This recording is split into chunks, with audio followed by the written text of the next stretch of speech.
लेकर सिर्फ राम नाम का सहारा, इस दुनिया से कर गए किनारा।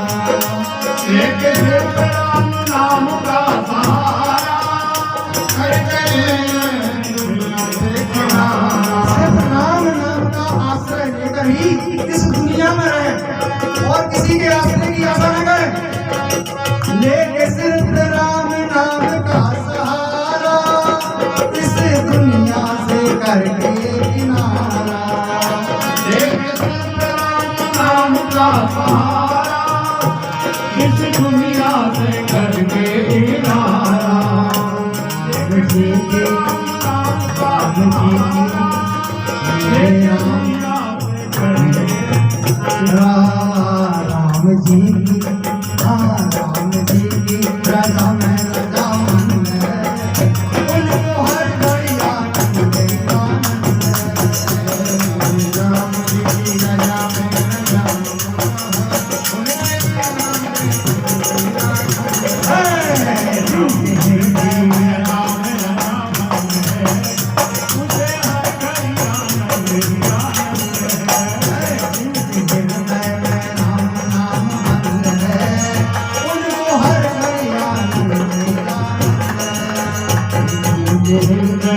राम नाम बंद है, उनको हर घड़ी आनंद ही आनंद है। पूरी संगत की रंगत से दूर हो, सदा सदा पूरी संगत से दूर रहना। पूरी संगत की रंगत से दूर हो, निंदा चुगली कभी ना किसी की करो। पूरी संगत से दूर हो, निंदा चुगली कभी किसी की न करो। निंदा स्तुति करो, निंदा ना करो।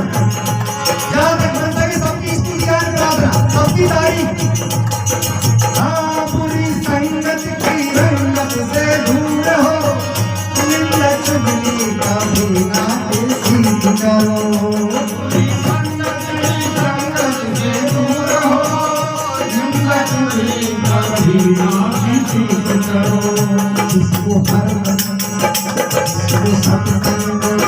जिसको सत्संग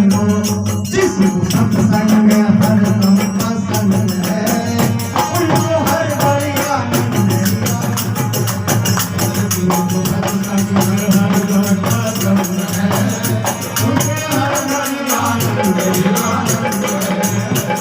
हृदय में राम नाम बंद है, उनको हर घड़ी आनंद ही आनंद है। हृदय में राम नाम बंद है, उसे हर घड़ी आनंद ही आनंद है, उसे हर घड़ी आनंद ही आनंद है, उसे हर घड़ी आनंद ही आनंद के हृदय में राम नाम बंद है, उनको हर घड़ी आनंद ही आनंद है। जय जगतानंदी मैया जय आनंद नंदी। और इनकी उत्पत्ति का बताई था मैंने, आनंद से ही उत्पत्ति हुई इस मैया नर्मदा की। और आनंद वही है जहाँ परमानंद का निवास है। अब अपने हृदय में परमानंद का वास कर लो तो आपके जीवन में और आपसे जो जुड़ेंगे उनके भी जीवन में आनंद ही आनंद हो जाएगा। क्यों? इसका उदाहरण भी है। मार्कंडेय को पशुपति व्रत बताया। हम बैठकर नर्मदा के इस परम पवित्र चरित्र को श्रवण कर रहे हैं। मंडला के दक्षिण तट पर स्थित रामनगर नाम के तीर्थ में आगे मार्कंडेय जी धर्मराज युधिष्ठिर से कहते हैं, जो तुमने पूछा है महाराज ध्यान पूर्वक सुनो। एक छुट्वा बचो राजन हृष्टा ऋषियो नर्मदा में स्तोति मारदा कृता का जुड़ा। पहले सुंदर नर्मदा की स्तुति गा लेते हैं, फिर हम तुम्हें सुंदर नर्मदा के चरित्र का श्रवण कराएंगे। सुंदर मां नर्मदा की स्तुति मार्कंडेय जी ने सुनाई है। तो सबसे बड़ी स्तुति मैं बता देता हूँ 2 लाइन वाली। रुद्राष्टक नर्मदा को आप करते होंगे, इनका भी प्रभाव बताऊंगा। पहले 2 लाइन की स्तुति सुन लो। नर्मदे तुम जगत महाता, नर्मदे तुम जगत पिता, नर्मदे तुम जगत धात्री, नर्मदा देव्यै नमो नमः। नर्मदा मैया की जय। इस प्रकार सुबह शाम मां नर्मदा की स्तुति करें। और नर्मदा का जो और ऊपर बात है, सुबह शाम नर्मदा तक रुद्राष्टक यह स्तुतियों के बारे में बताऊंगा आपको, बड़े काम के हैं। तो यह मार्कंडेय जी ने बताया, राजन मां नर्मदा की अपन स्तुति करते हैं। फिर आगे की कथा मैं सुनाता हूँ। 7 कल्पों की कथा मार्कंडेय जी सुनाते हैं, जो मां नर्मदा के साथ उन्होंने व्यतीत की है। कहते हैं राजन, यह जो नर्मदा है ना, यह 21 कल्प से अमृता है। जिसको कभी मृत्यु ना है वो अमृता ना मृता है। ये थी नर्मदे थी, नर्मदा कभी मृत्यु को प्राप्त ही नहीं, इसलिए वो कहते नम्रता। ये अमर है नर्मदा। और मार्कंडेय जी अमर, वृतांत उन्हीं का है, दोनों अमर है। युगों की कथा नहीं है, कल्पों की कथा सुन रहे हैं आप मां नर्मदा की। कल्पों का वृतांत बता रहे हैं मार्कंडेय ऋषि धर्मराज युधिष्ठिर को। 7 कल्प बताते हैं, मयूर कल्प और मकर वसित मत्स्य द्विवर बारह वैवस्वत कल्प। ये 7 कल्प में मार्कंडेय जी नर्मदा के साथ रहे। और मैं एक आध कल्प का वृतांत आपको सुनाऊंगा। 7 कल्प में साथ में रहे। यह वृतांत मार्कंडेय जी ने धर्मराज युधिष्ठिर को बताया। आगे कहते हैं, हे धर्मराज युधिष्ठिर, नर्मदा परिक्रमा में, नर्मदा सेवा में, नर्मदा की आराधना में पहले क्या करें? तो पहले गणेश, दूजे शेष, तीजे शारदा को पशुपति पर कर रहे हैं आप, किसी के नियम चल रहे हैं। पहले गणेश, दूजे शेष, तीजे शारदा को भाव के प्रसून श्रद्धा भक्ति से चढ़ाऊं मैं। पहले गणेश, दूजे शेष, तीजे शारदा को भाव के प्रसून श्रद्धा भक्ति से चढ़ाऊं मैं। चौथे में पार्वती, 5वें में सीता के, युगल चरण कमलों में शीश को झुकाऊं मैं। इतनी वंदना करने के बाद मार्कंडेय जी पहले देवादि देव प्रथम पूज्य गणेश जी, दूजे शेषनाग धारी भगवान भारभूतेश्वर महादेव, तीजे माता शारदा बुद्धि की प्रदात्री देवी, भाव के प्रसून। अभी मैंने आपको मानस पूजा बताई, जंगल में गए तोड़ के नहीं लाए, बैठे बैठे वही आश्रम से चढ़ा दी, पूजा हो गई मानस पूजा। भाव के प्रसून श्रद्धा भक्ति से चढ़ाऊं मैं। चौथे मां पार्वती, सीता के चरण कमल कुशागर शीश झुकाऊं मैं। इस प्रकार कथा आरंभ करते हैं, गुरु की वंदना करते हैं मार्कंडेय जी। आइए हम अपने आप भी अपने अपने गुरु का, आप नर्मदा के पवित्र तीर्थ में बैठे हैं, अपने अपने गुरु का और ना हो तो गुरुओं के गुरु महादेव, और जिनके गुरु हैं तो वो सबको ध्यान में जाएंगे। अपने अपने गुरु का ध्यान करें और सुंदर गुरु वंदना करते हैं महर्षि मार्कंडेय जी। आइए हम भी वंदना कर लेते हैं। पावन चरण पखारूं, पावन चरण पखारूं, धोकर कहाँ से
इसका ध्यान रखते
सब कुछ किया है लेकिन मुख धर्म से ही मोड़ा। सब कुछ किया है लेकिन मुख धर्म से ही मोड़ा।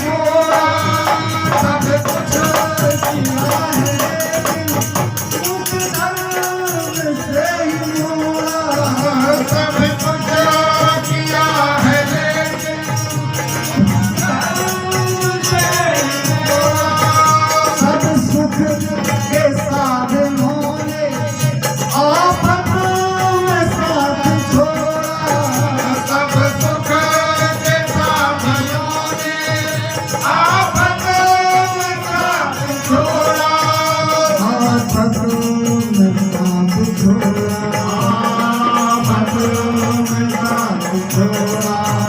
चरणों में जो झुके सर, चरणों में जो झुके सर, वो सर कहाँ से लाऊं?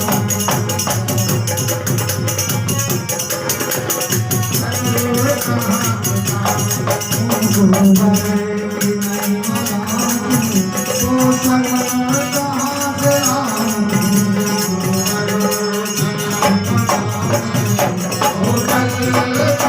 से लाऊं?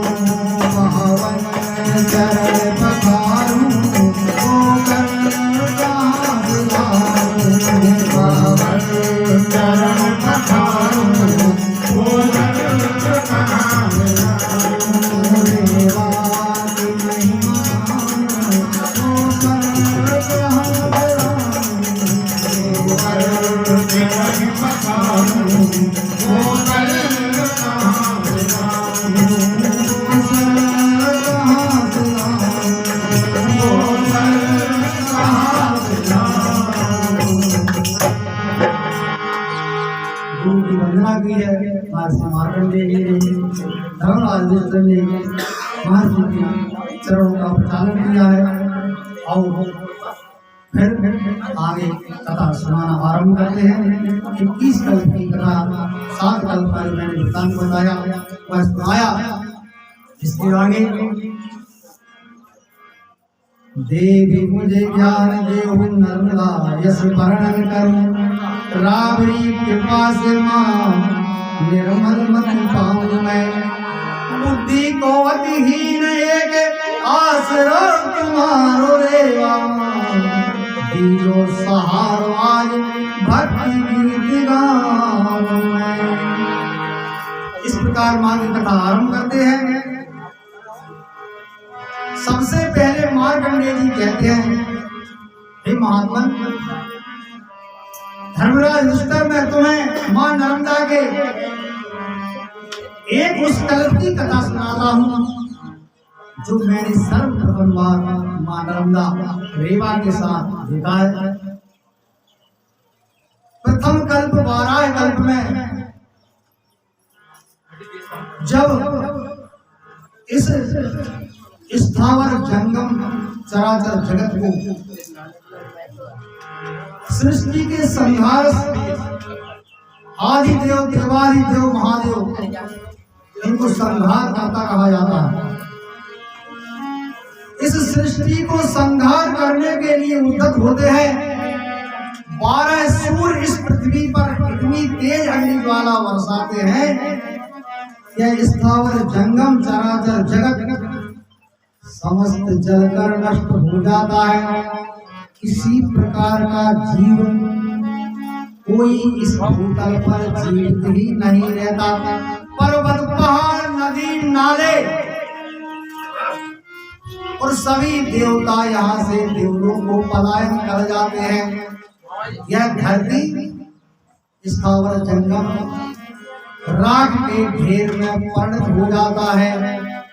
तभी भगवान देवादिदेव भारभूतेश्वर महादेव की आज्ञा से संवर्तक मेघ उपस्थित होते हैं और 1000 वर्ष तक इस धरती पर इतनी वर्षा करते हैं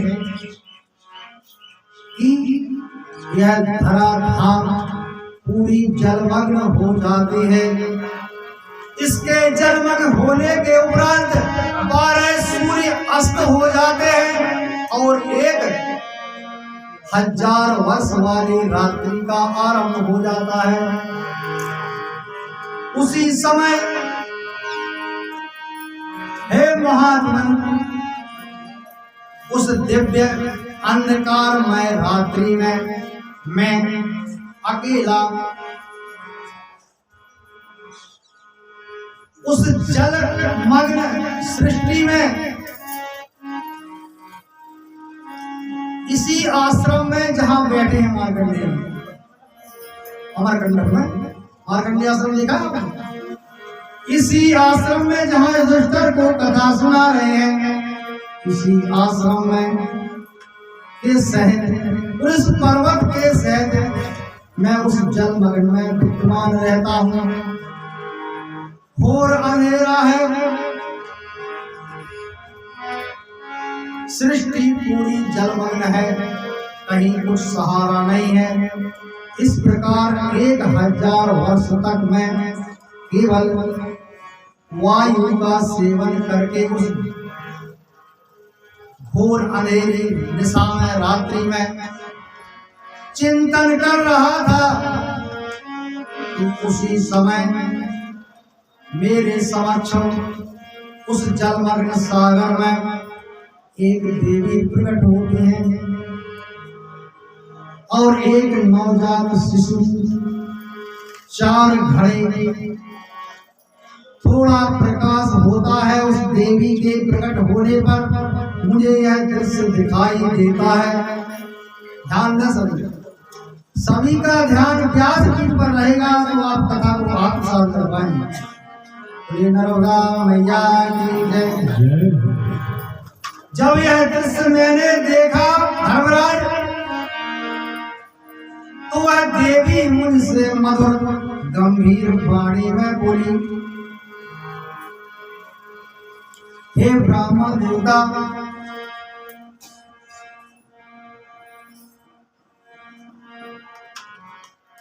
मैंने एक संकल्प लिया है। मैंने एक संकल्प लिया है कि सर्वप्रथम मेरा यह नवजात जो शिशु तुम देख रहे हो, नवजात शिशु 9 मास 13 दिन 10 महीने में जब माताएं शिशु को पैदा करते हैं, वह स्वरूप माता बहन अच्छी तरह जानती होंगी, वह स्वरूप यह शिशु यह मेरा पुत्र है। परंतु मैंने यह संकल्प लिया है कि सर्वप्रथम मैं अपने स्तन का पान किसी ब्राह्मण को कराऊंगी, इसके उपरांत ही अपना स्तनपान इस नवजात शिशु को कराऊंगी। सो हे ब्राह्मण देवता, आप चिरंजीवी हैं, आप अमर हैं, आप सर्वप्रथम मेरा स्तनपान कर लें, इसके उपरांत मैं इस शिशु को भी स्तनपान करा दूं, ताकि इस चराचर जंगम इस घोर महानिशा में यह जीवित रहे, नहीं तो यह मृत्यु को प्राप्त हो जाएगा। मार्कंडेय जी कहते हैं, राजन उस समय मुझे बड़ा विस्मय प्राप्त हुआ कि मैं ब्राह्मण हूं, यह कैसे हो सकता है कि एक नवजात शिशु है उसकी मां के स्तन का पै घटका में पान करूं, इसके उपरांत वह शिशु, ये तो घोर पाप है मां, मैं ऐसा नहीं कर सकता। नाना प्रकार के वेद शास्त्र मतों से मार्कंडेय ऋषि उस देवी को समझाते हैं, परंतु देवी कहते हैं कि हे ब्राह्मण देवता, अगर आप कह रहे हैं कि आप ऐसा करेंगे, मेरे स्तनपान से तुम्हें पाप लगेगा, परंतु इस शिशु की बाल हत्या के पाप से बड़े आपको स्तनपान का पाप नहीं लगना। अगर यह शिशु मृत्यु को प्राप्त हो गया तो उसका भी पाप आपको लगेगा। अब तो मार्कंडेय जी बड़े असमंजस में पड़ जाते हैं, कहते हैं देवी मैं क्या बताऊं, मेरे सामने बड़ा धर्म संकट उपस्थित हो गया है, मैं एक ब्राह्मण हूं, ब्राह्मण को बड़े विचार की आवश्यकता होती है, अपने जीवन की कसौटी पर ब्राह्मण को हर पग पग पर खड़ा उतरना पड़ता है, जब तो वह ब्राह्मण भूसुर कहलाता है, धरती का साक्षात प्रत्यक्ष देवता। अच्छा, कितने लोग जानते हैं कि ब्राह्मण धरती का देवता है? हाँ, पंडाल में बैठे कितने लोग जानते हैं कि ब्राह्मण इस धरती पर देवता है? आप लोग नहीं जानते? इस धरती पर देवता कौन है? इस धरती का प्रत्यक्ष देवता कौन है? जो देह लेके घूम रहा है, प्रत्यक्ष यानी शरीर स्वरूप, एक नरमदमयी प्रत्यक्ष आप जानते हैं, और भूसुर, भू अर्थात धरती, सुर आने देवता। और तुलसीदास जी कितनी चौपाई लिखी, रामचरितमानस हिंदी में लिखी, ब्राह्मण की लिखी ना, परंतु ब्राह्मण वास्तव में धरती का देवता भी है। आपको समैया भी मैंने सुनाया था, ब्राह्मण का सुनाया था, परंतु ब्राह्मण को भी कसौटी पे खड़ा उतरना यहाँ मार्कंडेय जी बताते हैं कि ब्राह्मण कैसे बनता है। एक ब्राह्मण के निर्माण में कितनी व्यवस्था लगती है, ये इसको आप समझेंगे तभी ब्राह्मण का महत्व जानेंगे। जैसे आप घर में रसगुल्ला बनाती हैं, अगर उस रसगुल्ले को जब आप विधि पूर्वक बनाएंगी तो उसको कटोरी में लेकर खाने वाले, उसको चखने वाले, उसका स्वाद लेने वाले, उसके रसगुल्ले को इतना महत्व है। और मीठा कहे ना, रसगुल्ला बहुत अच्छा बना, मीठा है, परंतु वह रसगुल्ला बना कैसे है वह आप जब तक नहीं जान पाएंगे। इसके लिए मावा कैसे किया, उत्तम क्वालिटी की कौन सी गाय का इसमें दूध का उपयोग किया है और क्या क्या सामग्री लगी है, कौन से घी में इसे तला गया है, फिर इस प्रकार चाशनी बनाई, जब इस गुलाब जामुन को इसमें डाल के आपके स्वाद के निमित्त तैयार किया जाता है। ब्राह्मण इस आपकी समाज के लिए जो ब्राह्मण है बहुत बड़ी संपत्ति है आपके लिए। ये मान के चलो, आपकी जो चलायमान संपत्ति है नहीं, उससे 1000 गुनी ज्यादा ब्राह्मण रूपी संपत्ति समाज के लिए है। ये आप आज मार्कंडेय जी नर्मदा पुराण से जान लें, ये हर जगह नहीं मिलेंगी ये चीजें। ब्राह्मण को इतना महत्व वाला क्यों कहा गया है और ब्राह्मण को अपने आप को सुरक्षित क्यों रखना पड़ता है, क्या कारण है? ब्राह्मण संस्कारित हो गए, परिपूर्ण साक्षात आप बोलते हैं पूजा में नमो ब्रह्मण्य देवाय गौ ब्राह्मणाय च जगद्दिताय कृष्णाय गोविंदाय नमो नमः। साक्षात भगवान योगेश्वर कृष्ण का स्वरूप रूप में तिलक कर दिया, ब्राह्मण की पूजा करते हैं। वह ब्राह्मण बना कैसे है यह आज ध्यान पूर्वक सुन लो। मनुष्य के 16 संस्कार होते हैं, ये आपने सुना होगा। महर्षि ऋषि अश्वलायन के अनुसार 11 संस्कार सभी समाजों में हो जाते हैं। 11 संस्कार। महर्षि पाराशर जिसने पढ़ी हुई गुरु उसका ज्ञान को जानते हैं। महर्षि पाराशर के अनुसार 12 संस्कार संसार में सभी मनुष्य के अनिवार्य बताए गए। महर्षि मनु के अनुसार मनु स्मृति में 13 संस्कार का उल्लेख किया गया। हर समाज के 13 संस्कार होना चाहिए। 13 संस्कारों से संस्कार।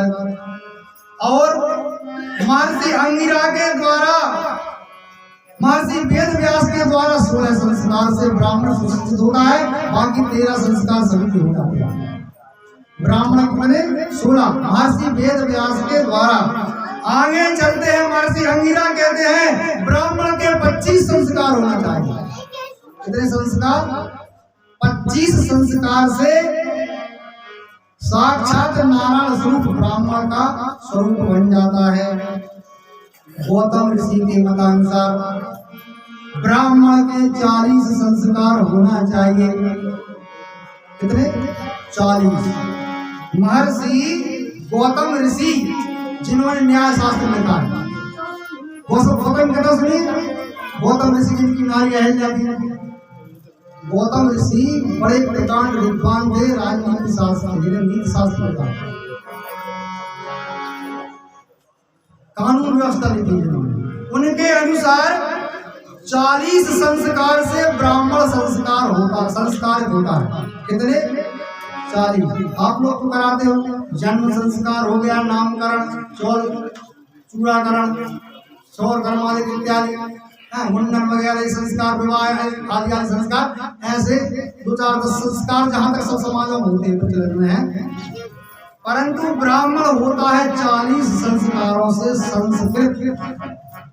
कहते गुरु जी संस्कृत पढ़ी, कहते हैं। परंतु महर्षि मार्कंडेय के अनुसार जो नर्मदा को बता रहे, बोले मैया मैं 48 संस्कारों से संस्कारित हूं। कितने? 48 संस्कारों से महर्षि मार्कंडेय संस्कार हैं, जब अमर हैं। परंतु आपके बीच में रहने वाले ब्राह्मण को 20-25 संस्कारों से संस्कारित होते ही हैं। वो तो साक्षात भगवान नारायण के स्वरूप होते हैं। 48 संस्कारों से संस्कारित एक ब्राह्मण अमृत पाकर मार्कंडेय ऋषि जैसा बनता है। तो सबसे प्रथम संस्कार सुनो। तो शास्त्रों में हमारी सनातन की परंपरा चली आ रही है, परंतु आज उसको कोई नहीं मानता। जब गुरु जी के पास नहीं जाते, जाएंगे पैसा लगेगा, समस्या यहाँ खड़ी हो जाती है। पहले हमारी सनातन संस्कृति थी, कोई भी कार्य समाज को करना है, हमको व्यक्तिगत कोई भी कार्य करना है, अपने गुरु जी से पूछे, गुरु जी भला नहीं करना, इसका थोड़ा सा माहौल बता दीजिए। तो प्रथम संस्कार है वीर प्रक्षेपण अर्थात गर्भाधान। पहला संस्कार से गर्भाधान में जब जीव आता है, वह प्रथम संस्कार होता है ब्राह्मण का, जो उसके कुल परंपरा सनातन संस्कृति रीति के अनुसार विवाह करके लाई गई धर्म पत्नी के अनुसार जब वह ब्राह्मण कुल में एक शिशु गर्भ में आता है, तो उसको कहते हैं वीर प्रक्षेपण गर्भाधान। वह गर्भ में ब्राह्मण घर में हर कोई नहीं आ जाता, उसका डीएनए अलग, सबका टेस्ट करा लिया, ब्राह्मण करा अलग। कभी ब्राह्मण का डीएनए किसी से बनी नहीं सकता, अलग रहेगा। तो वेद पढ़ के पारण में होगा तो बदल जाता है, या सिद्ध होगा, विज्ञान ने सिद्ध कर दिया। तो सबसे प्रथम संस्कार आपको बताया, ध्यान देना क्या होगा? गर्भाधान। वीर विक्षेपण, दूसरा गर्भाधान, तीसरा पुंसवन संस्कार जो आप लोग लौकिक में करते हो, 3-4 महीने हो जाते तो दूध भराई गिर सकता है। कुछ लोगों को चलता है अगर बहु भारी पाँव भारी है इसका दूध भराई संस्कार। पुंसवन संस्कार, चौथा श्रीमंत संस्कार होता है 5वें महीने में।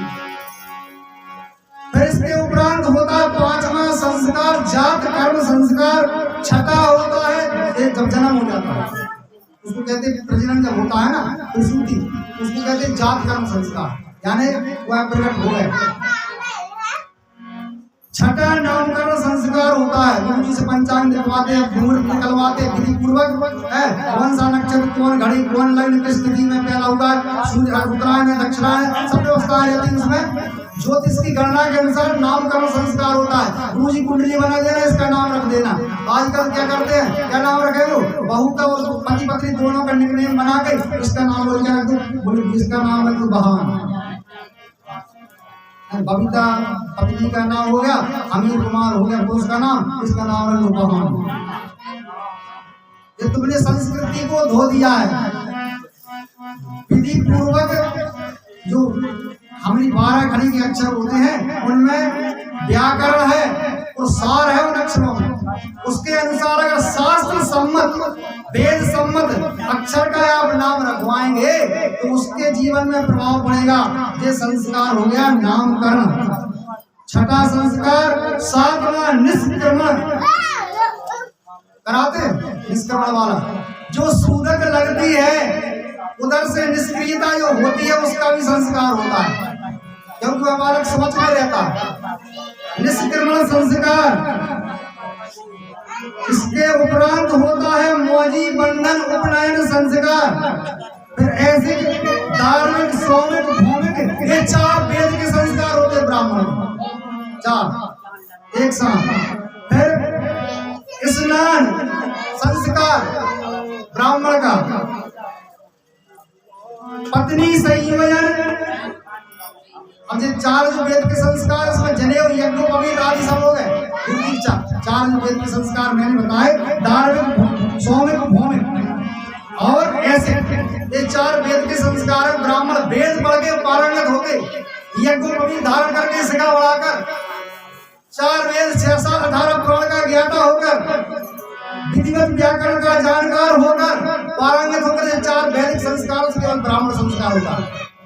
आप किसी के नहीं होते, केवल ब्राह्मण होते जो पाठशाला में विद्या अध्ययन करने जाते हैं। उनके 4 वैदिक संस्कार ऐसे धार्मिक, स्वामिक और भौमिक। इनमें यज्ञोपवीत तक के संस्कार, शिखा तक के संस्कार, संध्या पूजन सभी सिखा दी जाती है। इसके उपरांत महर्षि मार्कंडेय कहते हैं देवी 4 वेद के व्रत धारण संस्कार, स्नान संस्कार, पत्नी वरण संस्कार। फिर विवाह अतः ग्रस्त जीवन ब्राह्मण प्रवेश करता है। फिर देव, पितृ, मनुष्य, भूत, ब्रह्म यज्ञों का विधिवत नियम पूर्वक पालन करने का संस्कार। 5 जे हो गए संस्कार। कितने हो गए? 14, 15। ये कर्म संस्कार सिखाए जाते हैं। आप घर में कुछ जैसे गमी हो गई, पितृ संस्कार हो गया, श्राद्ध वगैरह, ब्राह्मण ने कराता नहीं कराता, तो वो भी संस्कार ब्राह्मण को सिखाए जाते, संस्कार में आते। ये ब्राह्मण के संस्कार हैं। फिर श्रावणी, आग्रणी, चैत्रो, आश्विनी, ये 7 संस्कार ब्राह्मण के अलग से स्वयं करना होते, जो उसका ब्रह्मत्व जीवित रहता है। श्रावणी से लेकर आश्विनी और पाक संस्कार तक के संस्कार। यज्ञ संस्थाएं, निरूपण, पशुबंध अर्थात पशु और मनुष्य से व्यवहारिकता करना, ये ब्राह्मण के संस्कारों में रहता है। अब कभी कभी आपने देखा हो गौ या कुत्तों से बात करते इस ब्राह्मण को देखा, गाय के बगल में गाय जाएगी तो उससे बात करेंगे, सुना है ब्राह्मण देखा? टीवी में देखते हो साधु संत महात्मा लोग जो गौशाला में थे वो करते, हाथ फेरते, बातचीत करते, देखा है? ये जब नहीं देखा। ये भी ब्राह्मण के संस्कार। अपनी औरता से लड़ पड़ो, मार दो, डंडा से मार दो, हम उससे क्या लेने में शांत। ये संस्कारों में है ब्राह्मण के। संस्कारों में गणना है इसकी। कुत्ता तो मारेगा नहीं, भौंकेगा, कहेगा भैया शांत रहे यार। ब्राह्मण उसको यानी पशु से भी पशुवत व्यवहार ना करना। एक ब्रह्म आत्मा सबके अंदर, ईश्वर का ही वास है, परमात्मा ही सबके अंदर है। वह भाव पशुवत आचरण को नष्ट ब्राह्मण के को करता है। अगर पशुवत आचरण ब्राह्मण कर रहा है तो ब्राह्मण है ही नहीं। सबको एक भाव देखना, यह भी ब्राह्मण के संस्कार में मार्कंडेय जी कहते हैं देवी सम्मिलित है। श्रोत्रामणि अग्निहोत्र षोड़शी ब्राह्मण कराते हैं। ब्राह्मणों की 3 षोड़शी होती है, माने मध्यम उत्तम। और कई लोग तो कहते हम होते नहीं, मरने के बाद जो कार्यक्रम होते हैं षोड़शी कार्यक्रम। वाजपेयी अतिरात्र आर्द्रवार में 10 वाजपेयी, ये संस्कार भूत भविष्य आदि जीवों में क्षमा भाव रखना, द्वेष न रखना, ये भी ब्राह्मण का 42वां संस्कार है। कितने हो गए? 42 संस्कार। फिर शुद्धता के साथ मंगल, उदारता। ब्राह्मण में आप पवित्रता, शुद्धता सदा देखेंगे, अपवित्रता नहीं मिलेगी। अगर ब्राह्मण के अंदर अपवित्रता है तो वह मिलेच्छ मानता है, उसकी बुद्धि खराब हो गई, उसने वेद का दोहन कर लिया। अगर ब्राह्मण वेद का दोहन कर ले तो अपवित्रता आ जाती है, उसके शरीर में दिखने लगती है। तो वेद का दोहन ना करे, उदारता रहे, मंगलता रहे, उसको झांकी को देख के आनंद आ जाए। अस्त्र इच्छा सर्वथा नष्ट रहे, उच्च महत्वाकांक्षा इच्छा ज्यादा न रहे। ये 44वां। और त्याग कामना का सदा अभाव रहे, ये 47 और 48वां है। सदा एक रस रहना, सिया राम मैं सब जग जानी, करऊं प्रणाम जो रियु पानी।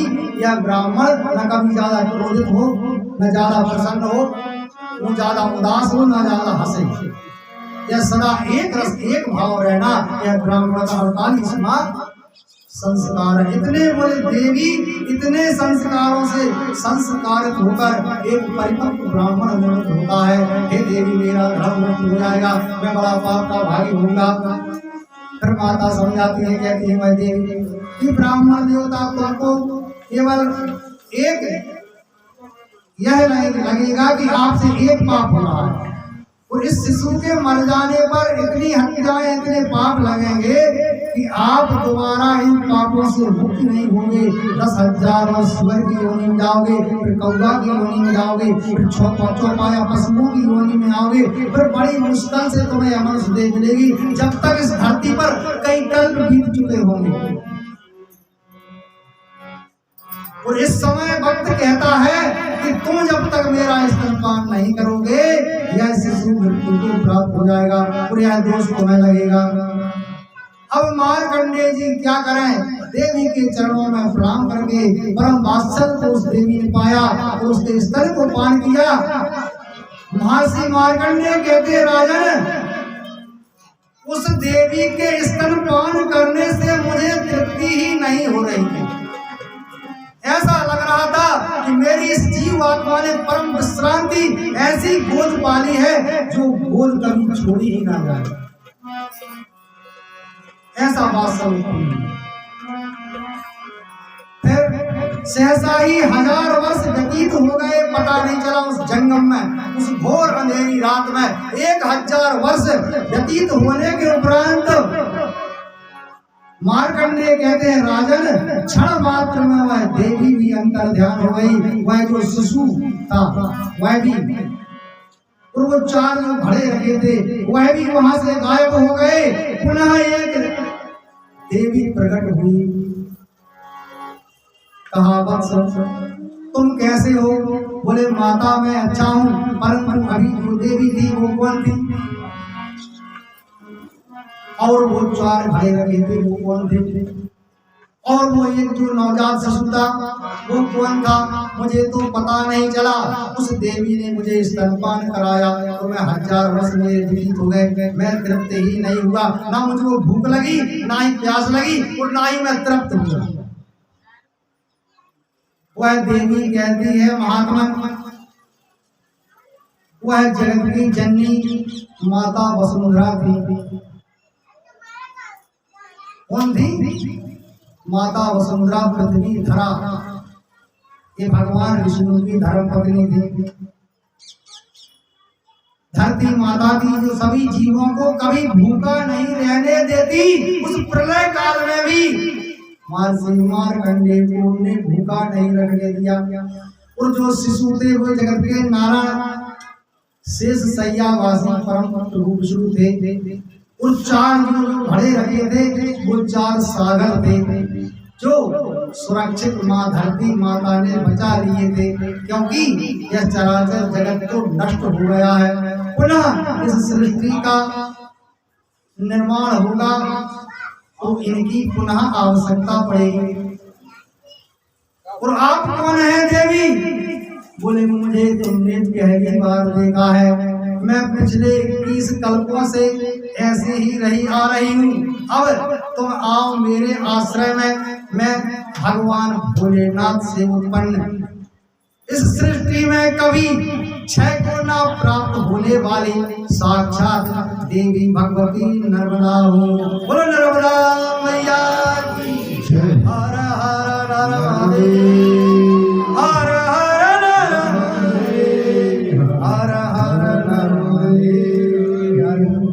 इस प्रकार महर्षि मार्कंडेय कहते हैं 33,000 वर्ष पर्यंत मैं उस मां नर्मदा के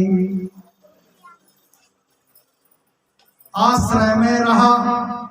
जब पुनः इस सृष्टि का निर्माण हुआ तो धीरे धीरे वह महाजल प्रलय था वो समाप्त हो गया और अंधकार भी समाप्त हो गया और भुवन भास्कर का सूर्य भगवान का फिर उदय हुई। और ब्रह्मा के द्वारा आपने भागवत में भी सुना होगा सृष्टि का फिर से निर्माण हुआ। परंतु नर्मदा कल कल बहती रही, मार्कंडेय आश्रम इस धरा धाम पर विद्यमान रहा।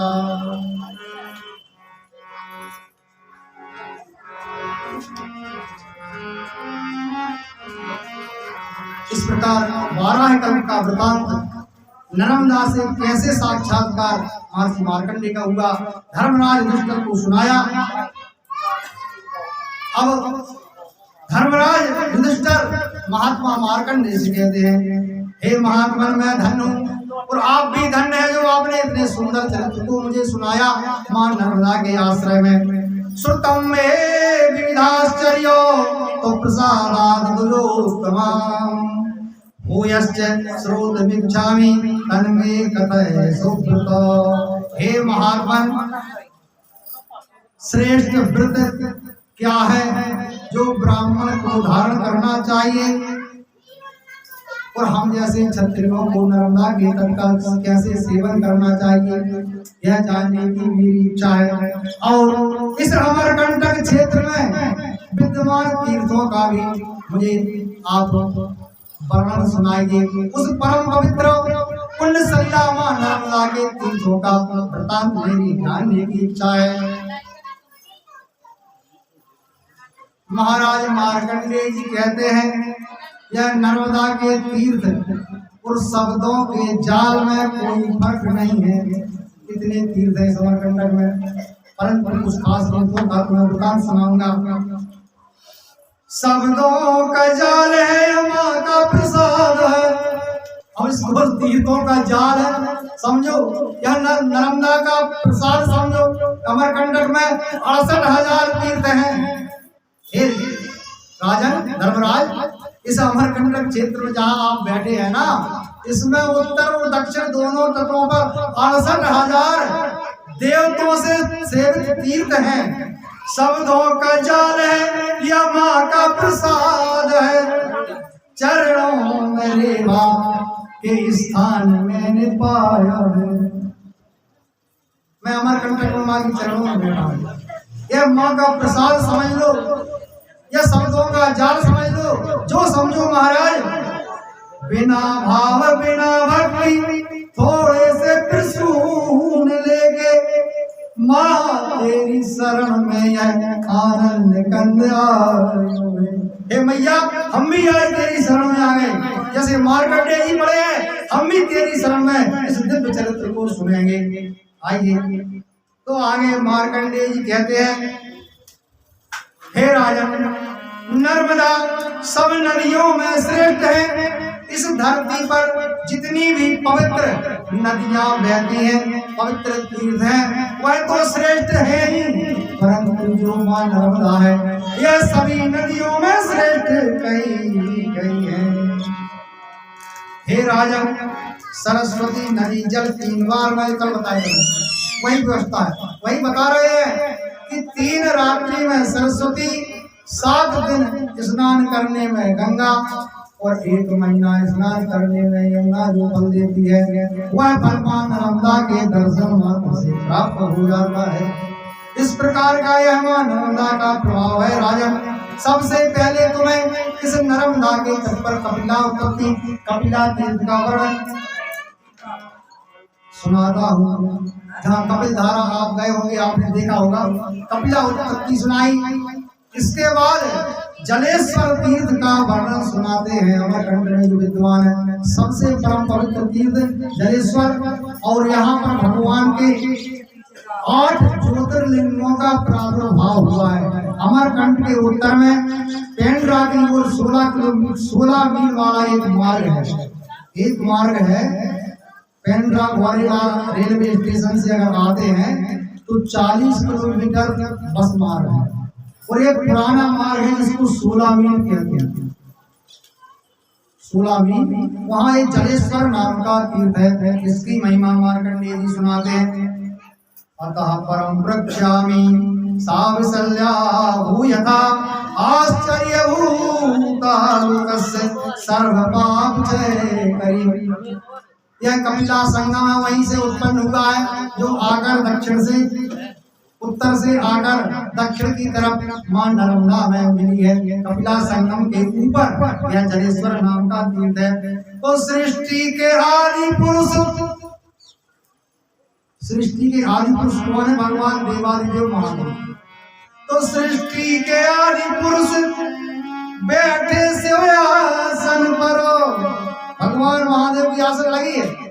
यहाँ आप अकेले नहीं हैं, इनके साथ सब गण हैं और सब ऋषि मुनि संत महात्मा यहाँ बैठे हैं। सृष्टि के आदि पुरुष बैठे सिंहासन पर, राम के भजन में रस भरमायो है। भगवान भोलेनाथ पार्वतीश्वर विराजमान है, और रस कौन सा बरस रहा है? भगवान राम के चरित्र की गाथा चल रही है। माता पार्वती सुन रही है और भगवान महादेव के कैलाश पर्वत पर सुना रहे हैं, और अमरकंटक में मार्कंडेय जी धर्मराज युधिष्ठिर को सुना रहे हैं। ध्यान पूर्वक सुनना। बोले राजन, वो ही रस माथे पे चंद्रमा से पृथ्वी पे गिरो, नर्मदा का दूसरा नाम। वो ही रस माथे से चंद्रमा के पृथ्वी पे गिरो, सरिता मई सोमोद्भवा नाम तब धरा है। मां नर्मदा का एक नाम भगवान महादेव ने किया था, और दूसरे समय भगवान कैलाश पर्वत पर पार्वती को राम कथा जब सुना रहे थे तो रस बरस रहा था।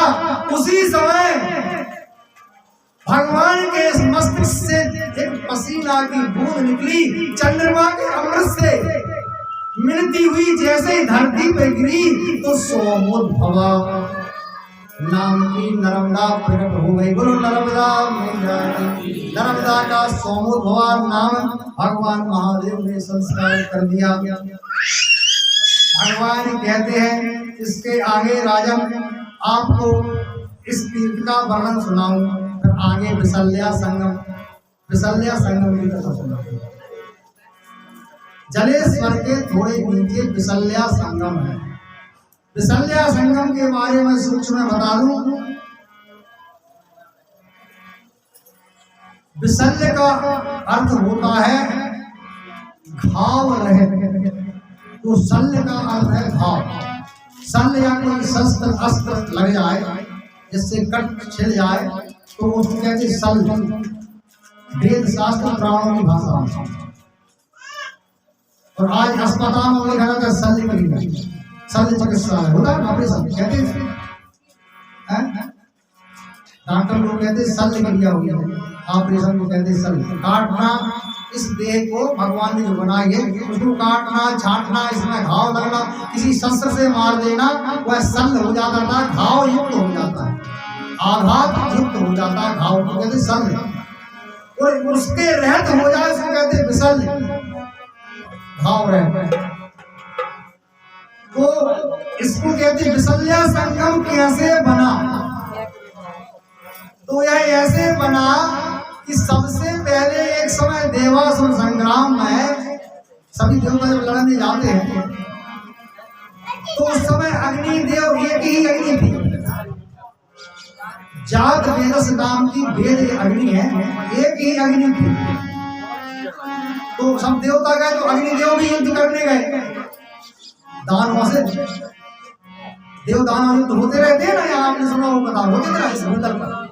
एक तरफ आजकल आपके जीवन में नहीं होते, आपके अंदर एक आत्मा हो जाती है देवता और एक हो जाती है दानव, तो उनमें भी संघर्ष होता है। इस देह में भी देव दानव दोनों कभी कभी उपस्थित हो जाते हैं। आचरण के अनुकूल जैसे आचरण करोगे वैसे उपस्थित हो जाएंगे, देवत्व करोगे देवता उपस्थित हो जाएगा, और पशुपति करोगे, आसुर वृत्ति से करोगे तो असुर उत्पन्न हो जाएगा। तो ऐसे देव और असुर संग्राम हो रहा था, जिसमें असुरों के द्वारा अग्नि देव भगवान को इतनी शस्त्रों से भेदन किया गया कि उनके पूरे अंग प्रत्यंग में घाव ही घाव हो गए थे, घाव ही घाव हो गए थे। जब जीर्ण चीर्ण हो गए, भगवान महादेव से प्रार्थना की अग्निदेव ने, हे परमात्मा, ये देव दानव संग्राम में तो छीण हो गया। एक अर्थ तो ये है देव दानव संग्राम। दूसरा, जब आपकी देह में दो व्यवस्थाओं उत्पन्न हो जाए, तो आजकल मैं देखता हूँ 90% लोगों हो जाती है, क्षण भर में देवता बन जाए तो क्षण भर में दानव बन जाए। इससे क्या होता है, आपकी दो वृत्तियों में जो संघर्ष होता है, तो आपके अंदर की जो अग्नि है जिससे प्राण चलते हैं, जिस ऊष्मा से, जिस गर्मी से, वह अग्नि आपकी विलीन हो जाती है, छिन्न भिन्न हो जाती है, जिससे आपके देह में रोग उत्पन्न हो जाता है। हम रोगी किससे होते हैं? हमारे ही आचरणों से हम रोग को निमंत्रण दे देते हैं, और ऐसे बहुत से कर्म आजकल लोग करते रहते हैं। तो यही हमारे अंदर जो अग्नि है, वह भी कोई अग्नि देवता है, पूरे संसार को चलाने वाली अग्नि है, जिससे हम अपनी क्रियाएं करते हैं, वह भी अग्नि देवता है, जिनसे यज्ञ वगैरह कार्य होते हैं। तो अग्नि ने कहा, प्रभु मैं बड़ा कष्ट में हूँ, मेरा कष्ट कैसे दूर हो? भगवान महादेव ने कहा, अग्निदेव चिंता न करो, आप जाओ और नर्मदा के अमरकंटक क्षेत्र में जाके भगवती नर्मदा में स्नान करके आप इन शल्य अवतार के घावों से मुक्त होकर विशल्यता को प्राप्त हो जाओगे। जाओ। भगवान महादेव की आज्ञा पाकर अग्निदेव आए और मां नर्मदा के उस कुंड में आकर परम पवित्र डुबकी लगाई। डुबकी लगाने से शल्य से अग्निदेव जब विशल्य हो गए, अर्थात घाव रहित हो गए, तो बड़े प्रसन्न हुए। वहां बैठकर भगवान देवादिदेव महादेव का तप किया, वहां विशल्या उत्पत्ति हुई, मां नर्मदा और भगवान भोलेनाथ प्रकट हुए। गुरु नर्मदा मैया की जय, गौरी शंकर भगवान की जय। जैसे ही अग्निदेव ने नर्मदा को देखा, कहा, प्रभु मैंने आज तक आपसे कुछ नहीं मांगा, यह सुंदर कन्या मुझे मिल जाए तो बड़ी कृपा होगी। भगवान महादेव ने कहा, अग्निदेव इसी में तो आप शल्य से विशल्य हुए हो, ये वही नर्मदा है, क्या इससे विवाह करने की इच्छा है? बोले नहीं प्रभु, परंतु मैं चाहता हूँ कि यह देवी, क्योंकि मैं अकेला हूँ, मैं संसार में सभी देवताओं ने शादी विवाह करके अपना परिवार बढ़ा लिया है। अब संसार में कितनी अग्नियों का उपयोग होता है, कितने लोग मेरा उपयोग करते हैं, तो मैं अकेला हूँ। यज्ञ में भी मेरी आवश्यकता पड़ती है, तो घर में अन्नपूर्णा में भी मुझे जलाया जाता है। कहीं प्रकाश करना है तो भी मुझे ही जलाया जाता है। और बोले कहीं पर किसी को बुरी सिगरेट पीना है तो भी मुझे जलाया जाता है। धूम्रपान करना है, धूम्र कई प्रकार के राक्षस हैं। धूम्र राक्षस आपने सुना होगा, देव पुराण में धूम्र राक्षस नाम का राक्षस था ना, तो ये भी राक्षस है। और बोले किसी की चिता जलानी हो तो भी मेरा उपयोग होता है। मैं अकेला सब जगह जाकर वो सबकी व्यवस्था में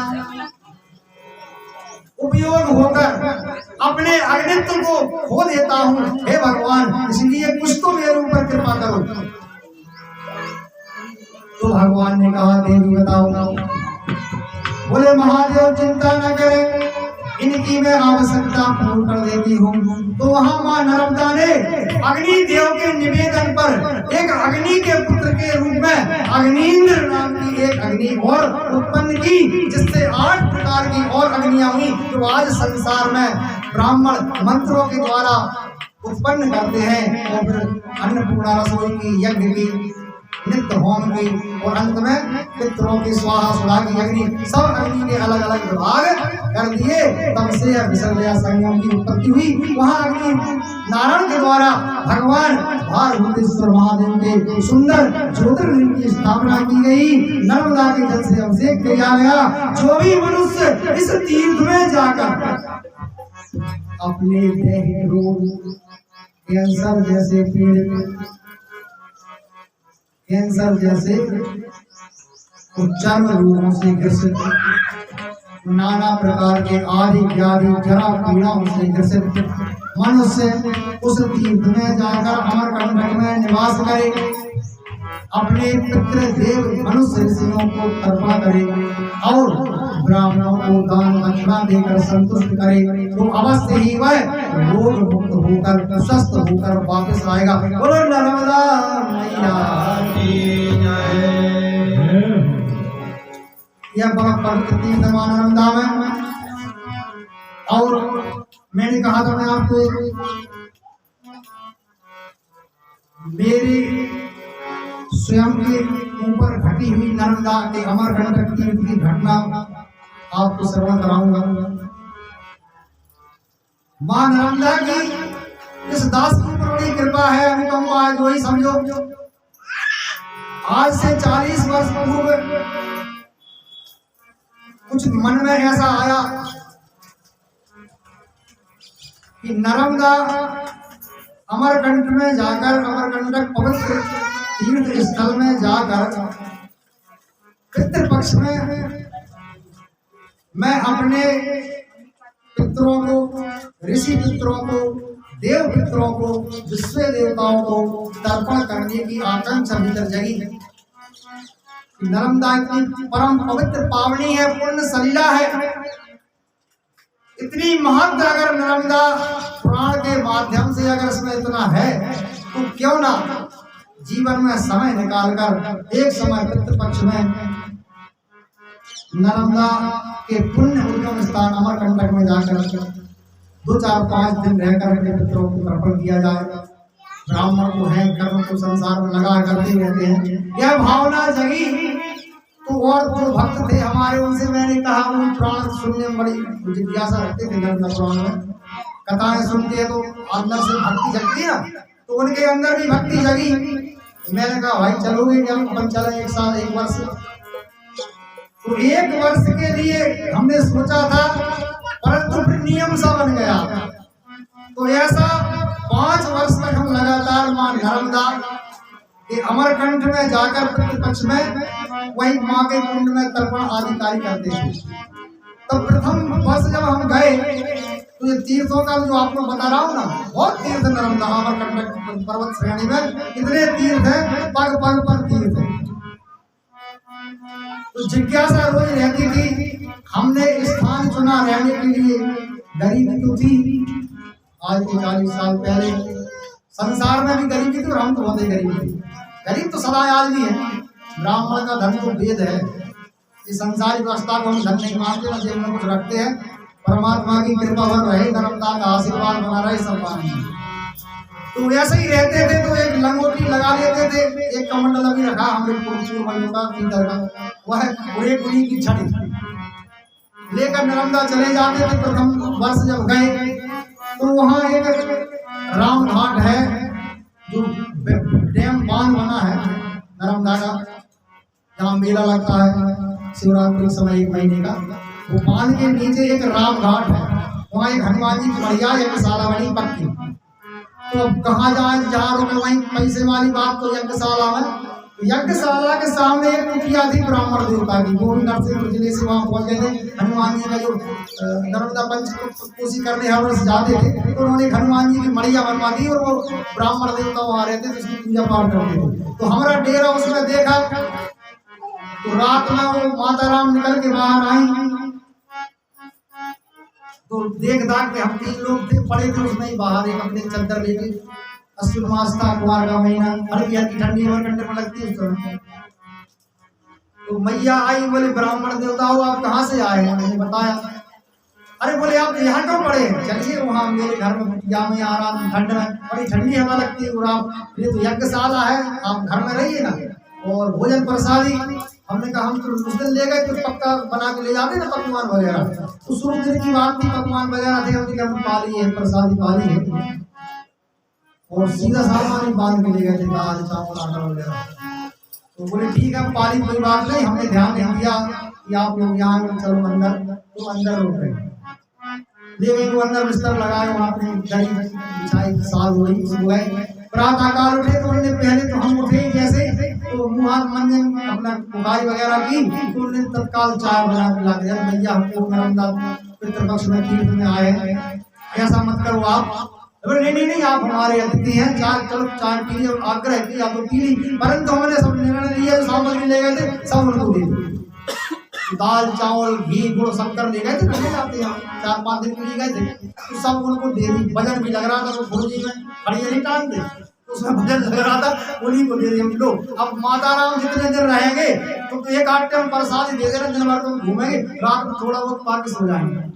वो अच्छी बड़ी सेवा भक्त भाव वाली माता राम दे दिया।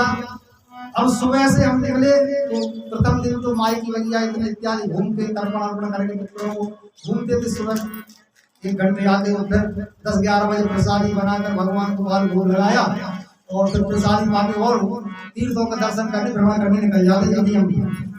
तो ऐसा करते करते तीसरे दिन की घटना है, हम आए वहां से महाकाली गुफा देखी, और धूनी पानी जाना था, एक से मार्ग पूछा, थोड़ी 10-20 झुपड़ी बनी रहती वहाँ ऊपर, आदिवासी लोग रहते जो अमरकंटक में आके दुकानों पे वहाँ काम करते हैं। उनसे पूछा भैया हमें धूनी पानी जाना, वहाँ पर घास फूस बहुत रहती, परंतु पाँव पैदल वाली लोगों की आने जाने पकड़ने रास्ता, इसको कहते हल्की हल्की घास में भी दिख रही है। बोले यहाँ से चले जाइए, ये रास्ता है। तो वहां से निकले, धूनी पानी गए, धूनी पानी का दर्शन किए। वहां कोई कुटिया कुछ वैसा तो है नहीं, पानी बहुत बड़ा अच्छा धूना जैसा बना, चौकोर छपा लिपा पोता बढ़िया अच्छा रहता, साफ सुथरा, उसमें पानी की धूनी जलती रहती है, पानी भरा रहता है, उसमें हल्की हल्की भाप निकलती रहती है उस समय। तो वो धूनी पानी के दर्शन किए, फिर उस साथ में थे गुरु जी बोले एक काम करें, अपन ने सुना यहाँ पुराण में बड़ा गुरु का मंडल है, तो वहां से आए तो 2 पकड़नी रास्ता ऐसी थी, एक इधर आ गई थी अमरकंटक तरफ, एक ऐसी गई थी, उसमें एक पीली तख्ती लगी थी, उसमें बोर्ड में लिखा था भृगु कमंडल क्षेत्र, अभी भी लगी हुई, उसमें लिखा रहता है मन विभाग की तरफ से लिखा था भृगु कमंडल क्षेत्र। हमने कहा जी है भृगु कमंडल क्षेत्र, चलो भाई चले। और परम पवित्र तीर्थ भी है, सुना है पुराण में है, इसकी बड़ी महिमा है, आपको सुनने को मिलेगी। भृगु कमंडल, तो भृगु ऋषि थे ना परशुराम जी के पिताजी, महात्मा जमदग्नि के पुत्र महर्षि भृगु, तो भृगु कमंडल नाम से ही मशहूर है वह, परंतु कमंडल तीर्थ कैसा है, पर जैसे धाम देखे है मंदिर ऐसी व्यवस्था, तो चले गए। हमने होगा ये तीर्थ, चलो कोई संत महात्मा का साधु मिल ही जाएगा। तीनों लोग गए, चलते गए पकड़ी नाव, मन में दिमाग में क्या आया, नर्मदा का भजन सत्संग चर्चा करते करते चले गए। और उसमें जहाँ बोर्ड में लिखा था उसमें ध्यान नहीं दिया, हमने उसको पालन किया था भृगु कमंडल क्षेत्र, दूरी 1.2 किलोमीटर ऐसा लिखा था उसमें। परंतु चलते का जब 2-3 घंटा हो गए चलते चलते, भृगु कमंडल मिले ही नहीं, वो पकड़नी वही पकड़े हैं।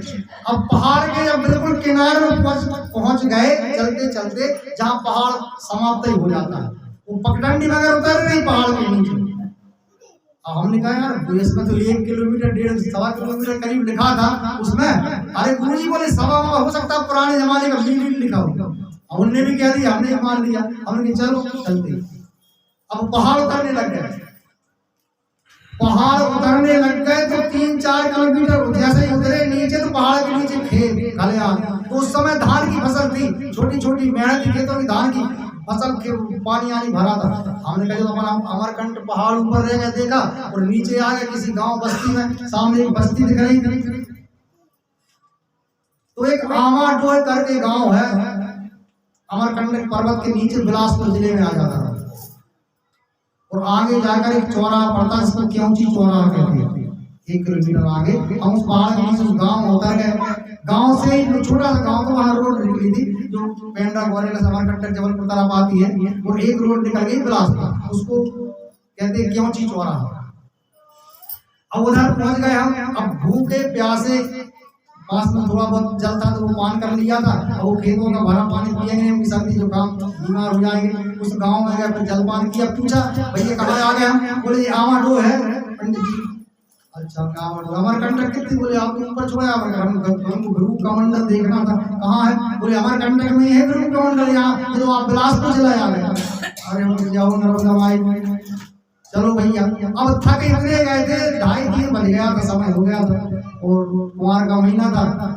तो हमने कहा भैया अब क्या करें? तो रोड पे आए, बैठे, तो छोटा सा बस स्टॉप था। हमने कहा 1 करोड़ रुपया तो चल नहीं पाएंगे भैया, और पैसा दे नहीं, पैसा सब दे रहा हूँ, पैसे इसी नहीं रखे। तो दान दक्षिणा के लिए 10-20 रुपये उस समय रख लिए थे, कहीं दान आम देना पड़े, उतने ही पैसे थे।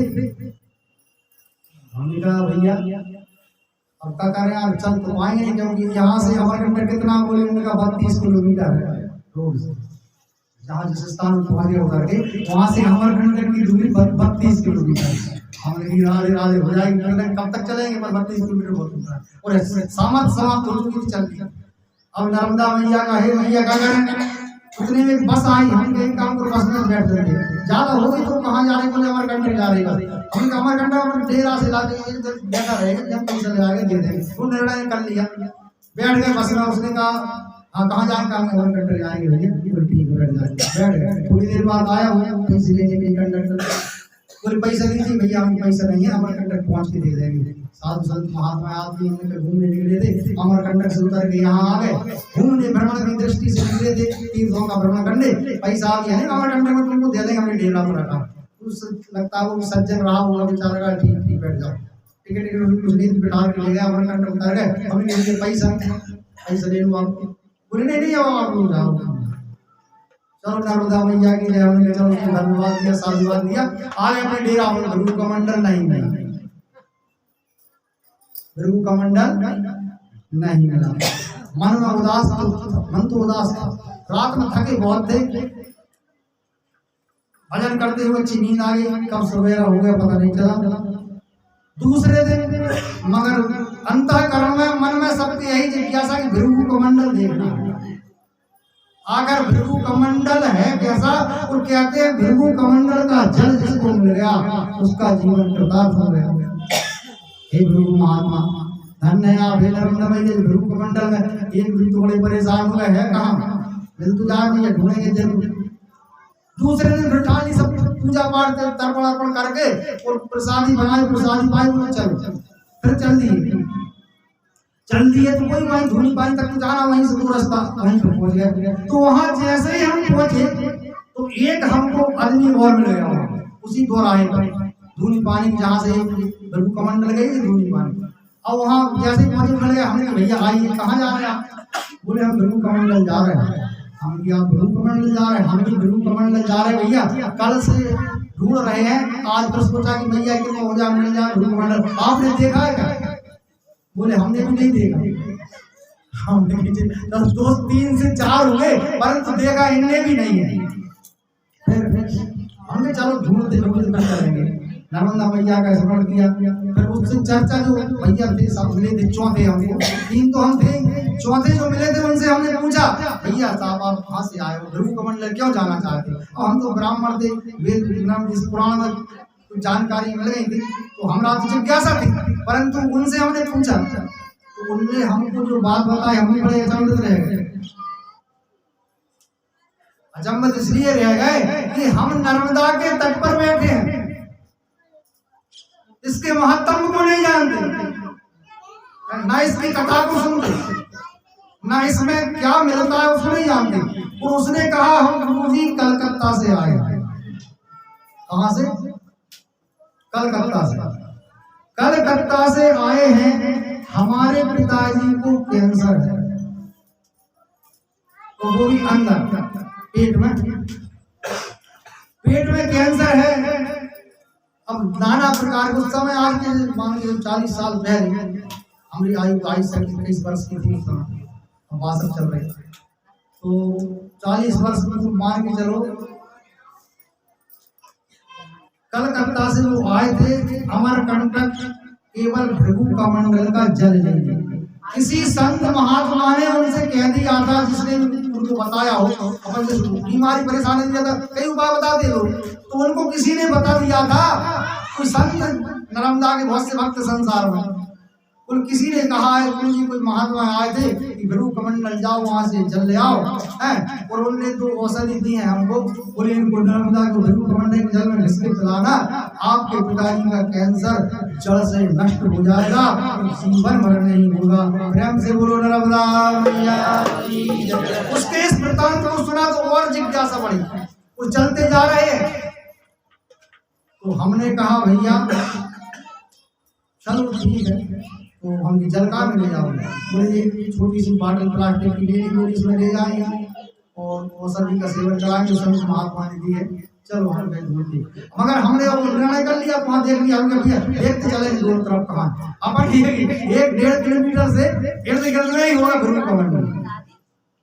तो वही पगडंडी में थोड़ी दूर हम चले और देखा कि वो पगडंडी तो उतर गई, तो हम गाँव पहुंच गए थे। उस पगडंडी को छोड़ के उसके उल्टे हाथ साइड एक नीचे गड्ढा सा, नीचे एक गड्ढा सा उतरा, जैसे कहीं उतर जाता है होता एक गड्ढा सा उतरा, वहाँ पत्ते पत्ते घास फूस बहुत थी उस समय, तो हम देखते जा रहे थे दोनों तरफ, तो घास के अंदर एक इतना बड़ा पत्थर नहीं, पहले वो अपने पत्थर एक ऐसा तोड़ के गड़ा देते थे, 20 किलोमीटर गड़ाते थे ना, जो पत्थर की अपने फांसी वाला पत्थर का एक पत्थर गड़ा था, फांसी नहीं होती, इनका एक इतना बड़ा पत्थर गड़ा था। उस पत्थर में देखा हमको दृष्टि पे ये पत्थर दिख रहा, उस पत्थर की घास ऐसी हटा के देखी तो उसमें लिखा था भृगु कमंडल क्षेत्र, और नीचे लगा तो सुन, अरे वो पत्थर उकेरा हुआ, लिखा नहीं था, राइटिंग में नहीं था, पेन से उकेरा हुआ था उस पत्थर में भृगु कमंडल क्षेत्र, और नीचे 0 बना था, दूरी खत्म। भृगु कमंडल ये भैया उन सबको बताया, तो वो गड्ढे में उतर गए, और एक हाथी जैसा पत्थर, हाथी के देह जैसा बहुत बड़ा एक ही पत्थर, भगवान भोलेनाथ की बहुत बड़ी पिंडी जैसा एक पत्थर था, और इस तरफ पहाड़, और वो गड्ढे में गड्ढा है, घास पूरा उसमें, और एक ऐसा हाथी जैसा बहुत ऊंचा पत्थर, और उसमें वहां लिखा भृगु क्षेत्र, भृगु कमंडल क्षेत्र, दूरी 0 किलोमीटर। भृगु कमंडल ये वही गड्ढा, पंचायत तो इसमें है ही नहीं, पहाड़ पे इस तरफ उस तरफ गोल गोल कुएं जैसा गड्ढा था, इधर उधर देखा, वो बहुत बड़ा विशाल जो पत्थर हाथी जैसा देखा, तो उसमें आपने देख लो झाड़ पेड़ों मिट्टू पुल बना लिया तोता, कभी जाना है आप दर्शन करें, आप बड़ा वो वास्तव में विस्मय में डालने वाली व्यवस्था है। अब वो मिट्टू जैसे पुल बना लेते या चूहा कहीं दीवार में पुल बना लेता, उस पूरे पत्थर में काले विशाल पत्थर में एक पुल चूहे जैसी या मिट्टू जैसी बना लेते हैं ना, आम पोकट ऐसा पुल, एक पुल थी उसमें। हमने यार भैया सुनो तो भृगु कमंडल ये है, परंतु ये पत्थर विशाल का बहुत एक ही पत्थर है, अलग सलग, और पत्थर बहुत बड़ा है, परंतु इसमें ये पुल दिख रही। तो कलकत्ता से जो आया था उसने कहा पंडित जी वे हमारे गुरुजी जिनने बताया था, उन्होंने यही कहा था एक पत्थर में पुल है, उसमें से जल जाना तुम, वो है भृगु कमंडल। अब वहां तो झक्कारे छूट गए हमने, अब इतनी देर से क्यों नहीं बताए, ये थोड़े पर ढूंढा। हर बोले हमको याद आई इसलिए आपको बता दिया। बोले जय भृगु कमंडल। अरे हमने प्रणाम किया उनको भृगु कमंडल, परंतु पोल इतनी ऊंची थी, अपना सर से ऐसे ऐसा इतना हाथ ऐसा इतना हाथ करना पड़ता था खड़े होके, इतनी हाइट थी वो पोल, इतनी ऊंचाई वो पोल थी। हमने कहा भैया तो पानी कैसे निकालोगे, जल कैसे लो, भृगु कमंडल का पोल है, जल कहाँ, जल तो है ही नहीं यहाँ। बोले गुरु जी ने बोला है वो पोल जो है ना उसी में है जल, भृगु कमंडल का। यार हमने कि भैया हम उस समय हम बहुत दुबले पतले थे, तो हम ना बंडी हाफ ऐसी पहनते थे, लुंगी लगाते, ज़्यादा वो नहीं था हमारे पास, वस्त्र ज़्यादा नहीं पहनते थे, तो बंडी टाइप की एक पुराने जमाने की और ऐसी गमछा और लुंगी लगी थी, और कुछ हाथ में कुसम कसा था, पतला दुबला हाथ था। हमने उसमें डाला, थोड़ी थोड़ी ऐसा गया, मुंडी ऐसा करके चूड़ियाँ पहनाते हैं माताओं को, ऐसा करके हमने डाला, और भृगु कमंडल में उसमें डाला था। हमने क्या भाई हाथ से ज़्यादा जा ही नहीं रहा, सब लोग थोड़े तंदुरुस्त क्या करें। अब हमारी जो आदत है, एक थैला और एक गिलास हमारे पास शुरू से रहता, गिलास थैला वहाँ भी थे, तो हम पानी रखते थे बाटल में, और गिलास थैला में था, थैला साथ में था, उसमें जो गिलास था। हमने कहा यार भैया क्या करें, हमने एक काम करो, हमारा हाथ तो इतना जा रहा है, तो गिलास हमारा छोटा था, घूम गया, वो पहले कांसे गिलास चलते थे ना, सकरी सियानों में हाथ का था, गिलास घूम गया कहीं ऐसी कथा में बैठे रह गया, तो रह गया। धातु का था, कांसे नाम धातु कांसे का गिलास था, और वो सकरा इतना लंबा था, उसमें थोड़ी सी चाय पी लो, थोड़ा सा जल पी लो, तो उसको हमने ऐसी उंगलियों में ऐसा फंसाया, ऐसा ऐसा, और हमने कहा यह नर्मदा माई। जबकि हमने हाथ डाला था तो कुछ पानी यहाँ टच नहीं हुआ था, फिर हमने नर्मदा माई का ध्यान किया, नर्मदा मैया ये बेचारा आया है जल लेने, इसके पास है जो बाटल प्लास्टिक की, उसमें जल कहाँ से आएगा, और छोटा बाटल का सकरा रहता है। मैंने कहा नर्मदा भैया इनके पिताजी को कैंसर है, अब हमारे पास जंगल में या कोई साधन नहीं, थैली में यही गिलास है, हे नर्मदा भैया कृपा कर दे, थोड़ी कुछ जल मिल जाए भृगु कमंडल का, हे भृगु महात्मा पाँव पड़े, आँख बंद करके थोड़े हाथ छुल जाएगा। और हमने उनसे कहा थोड़े हमको ऊंचा उठा लो ताकि सहूलियत हो डालने में हाथ, तो उन्होंने भी ऊंचा उठाया, हाथ नहीं छोड़ देता मगर पंजा उठाए रखना, छोड़ना नहीं, थोड़ी हाइट ज्यादा थी, उन्होंने उठा लिया, हमको लेके हमने ऐसा वो गिलास नर्मदा का ध्यान करके डाला, जल से भर गया वो गिलास, उतना आने मुश्किल से 4-6 इंच अंदर पोल के अंदर जल था, और बड़ा निर्मल इतना स्वच्छ जल, किसी प्रकार की कोई ऐसा कंचन साफ था। उस जल को हमने कहा निकालो भैया, आवाज आई जैसे हमको, हमने उठाओ, हमको और ऊपर उठा दिया, ऐसा हाथ जल यहाँ थोड़ा छुल तो गए, तो पत्थर है ये पोल थी, जब ऐसे डाला निकाल के जल आ गया, और ये सब त्राई हो गए, चरणों में गिर गए। अरे गुरु जी धन्य, वो जो आया था कलकत्ता से बेचारा, बोले गुरु जी हमारे पिताजी की जान बच गई है, उसको कितना अटूट विश्वास रहा होगा, उसी समय उसने हमारे चरणों में गिरा, हे भगवान भगवान बन के आ गए, हमसे कहाँ ये जल मिल रहा था, हमारे पिताजी के प्राण बच गए। कुछ चाहे तो बड़ा शेर था, बहुत धनी आदमी रहा होगा, जब वो कलकत्ता का किराया के उस समय कितना खर्च किया होगा, कलकत्ता से आया, तो ऐसा वो वृतांत था। जब उसको फिर हमने उस बाटल में जल दे दिया, और अब गिलास में जितना निकला दोबारा फिर नहीं जाया, ना हाथ गया ना वो जल निकला, प्रयास करके वापस मन थोड़ा बचा लिया। फिर हमने नर्मदा का जो तीर्थों का जल हम बाटलों में रखते थे, उसी जल में लाकर भृगु कमंडल थोड़ा थोड़ा हमने डाल दिया, और उसको बेचारे को दे दिया सब। बोलो नर्मदा माई की जय। तो ऐसा दुर्लभ वो नर्मदा जल मिला, और आज भी भृगु कमंडल का जल मेरे पास रखा है, उसमें एक नर्मदा का जल डालता रहता हूँ। 2-4-10 बूंद थी उसमें नर्मदा की, परंतु जे जल डाल देते तो वो बाटल रखी, उसकी पूजा होती है। तो ऐसी मां नर्मदा की कृपा हुई हमारे ऊपर, भृगु कमंडल के हमें दर्शन हुए। यह परम पवित्र क्षेत्र और यह मां नर्मदा की परम पवित्र गाथा बड़ी मन को उत्साहित करने वाली होती, हम ये चीजें जाने समझे कि नर्मदा में कितना प्रभाव है। हम संसार में भटके ना, नर्मदा का आश्रय लें, भगवान का आश्रय लें, और हमारी हर संसारी समस्या को मां नर्मदा अवश्य दूर करती है, चाहे वह हमारी सकाम हो चाहे निष्काम हो, सभी प्रकार के मनोरथ मां नर्मदा पूर्ण करती है। इसलिए सभी मां नर्मदा का दिव्य चरित्र श्रवण करें, जहाँ भी कथा हो उसमें जाएं, और यहाँ भी 7 दिन तक आप लगातार आएंगे तो और एक से एक रहस्यमय तीर्थ आपको नर्मदा के श्रवण करने को प्राप्त होंगे। आज कथा को विश्राम देते उसके पूर्व फिर हम मन से माता स्मरण करते हैं और मानसिक यात्रा को ले चलते हैं। आज की यात्रा को विश्राम कहाँ देंगे? कहाँ कहा था हमारे? ब्रह्मांड घाट में, ब्रह्मांड घाट, ब्रह्मांड घाट कहते हैं उसको, ब्रह्मांड घाट में रात्रि विश्राम रहेगा।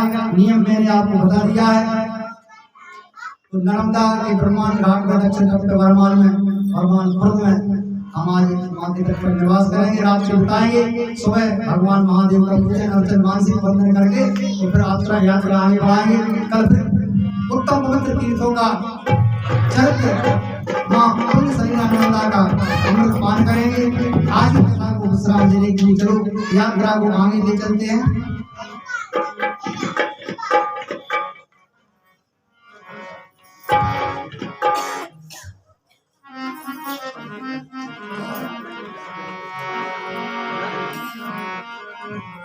गुरु नर्मदा माई की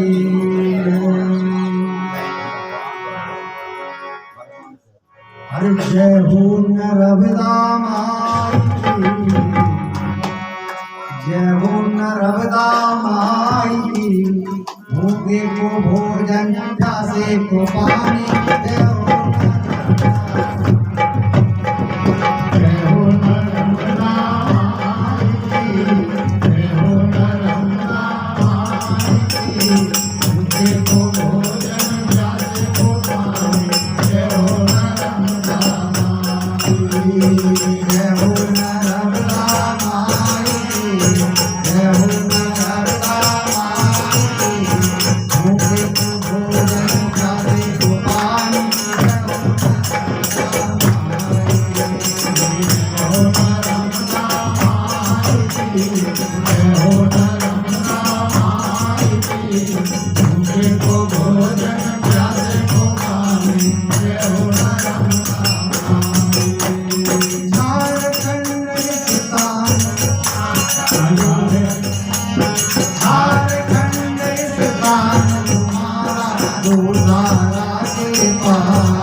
आगे चलते हैं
नहीं हमारा कुटुंब कबीरा नहीं ठाकुर महाराज। नहीं हमारा कुटुंब कबीरा नहीं ठाकुर मैया नहीं हमारा कुटुंब कबीरा नहीं ठाकुर महाराज।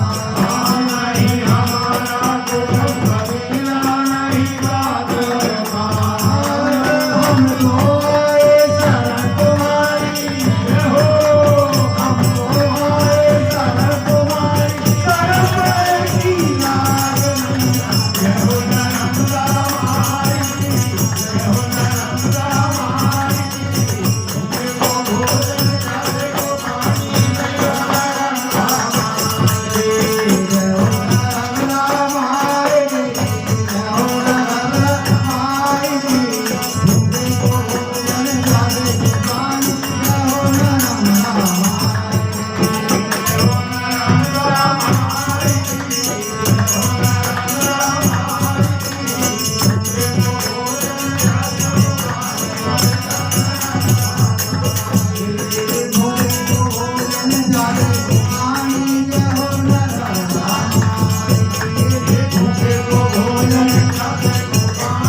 जय हो नर्मदा माई की।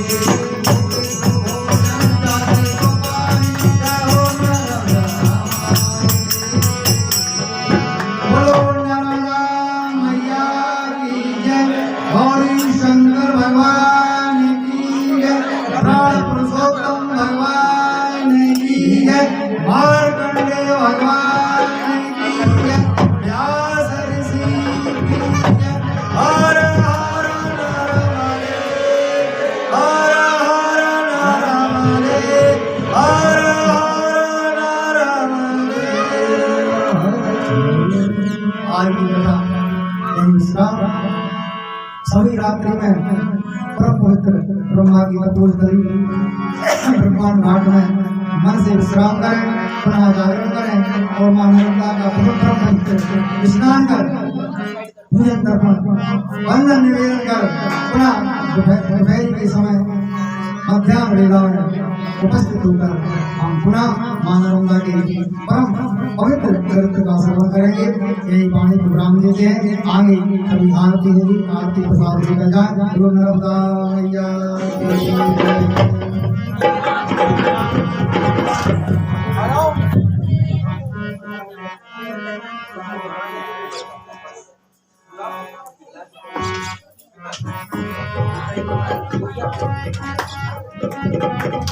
आ जाइए मालिक।